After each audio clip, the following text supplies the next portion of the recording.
Place a bald cap over your entire head using latex as the adhesive. Don't forget to use a generous amount of Vaseline in the hairline. Build up the pointed ears using cotton and latex. I prefabricated these latex appliances before measuring Edwin's face, so you want to make sure that everything fits before gluing anything down.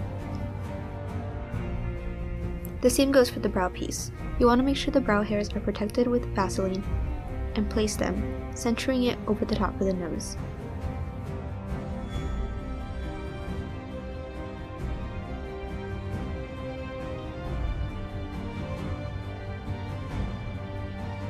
Add some strips of cotton on and around the appliance to create the wrinkled look. Be sure to set the latex pieces with a powder before getting ready to paint. Using a blue body paint for the base, go over the entire head, face, hands, and neck.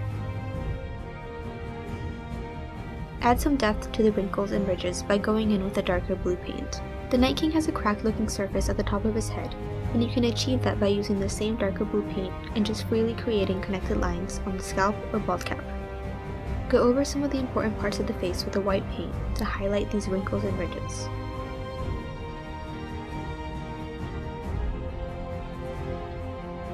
The horns are made of clay and covered in layers of hot glue.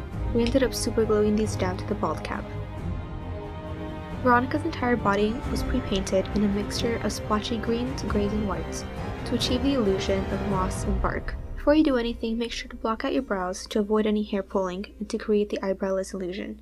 Using a good amount of scar wax, place a long strip above the brows, starting at the top of the nose, and then smooth this down as much as possible, making sure to leave behind the ridge. Scar wax has a tendency to melt when in contact with heat, so if you plan to go anywhere in this look, it's best to go over the entirety in a layer of liquid latex to keep it down. The twig-like veins at the temples of her hairline were also created with scar wax and latex. Go over the entire face in the same greens, grays, and whites to match the body.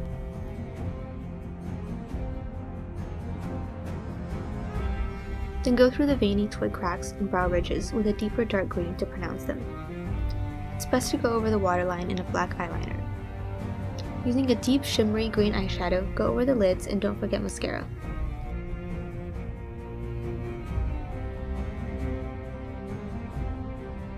A stipple sponge will work best to go over the chin and mouth area, and a dark green and white paint to break out the color on the face, and also to match the facial structure. Using a black paint, paint over the lips and add the same deep green shimmery eyeshadow over this. Set with a powder or spray and try to lighten your hair as much as possible to make it all blend together.